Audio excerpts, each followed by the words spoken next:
Je fais partie d'une génération qui a grandi avec le rock'n'roll.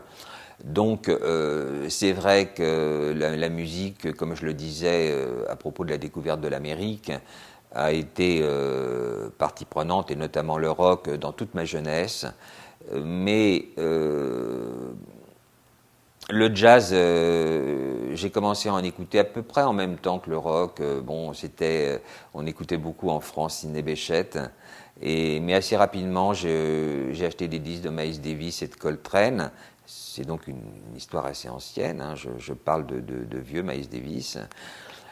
Et en prenant de l'âge, mon attirance s'est inversée. C'est-à-dire moi qui étais d'abord un grand fan de rock et un amateur éclairé, on dira, de jazz, je suis devenu un grand fan de jazz et je continue à m'intéresser au rock. Je pense que là, il ne faut pas chercher ailleurs, c'est tout simplement l'âge qui fait qu'on essaye d'approfondir un peu plus et qu'il y a peut-être plus à trouver dans le jazz que dans le rock.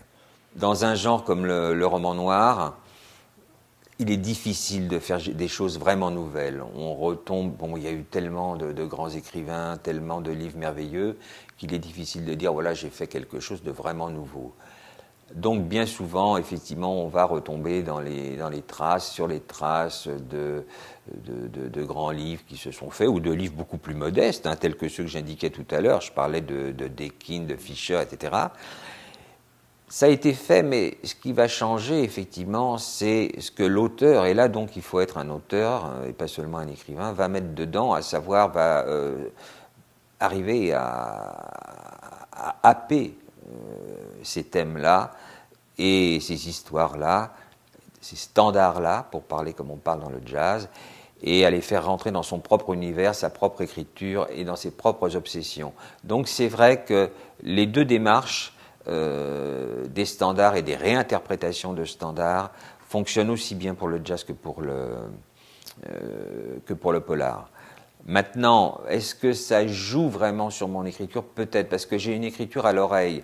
C'est-à-dire que je me lis les textes, et si ça ne fonctionne pas de façon phonétique, je change des mots, et pour que ça fonctionne phonétiquement, c'est-à-dire que je fais passer la musique du texte avant la précision, je suis capable de changer un mot pour un autre en étant peut-être moins précis, mais parce qu'à l'oreille, ça ne me satisfait pas. Donc c'est vrai que dans le rock, c'est pas trop comme ça.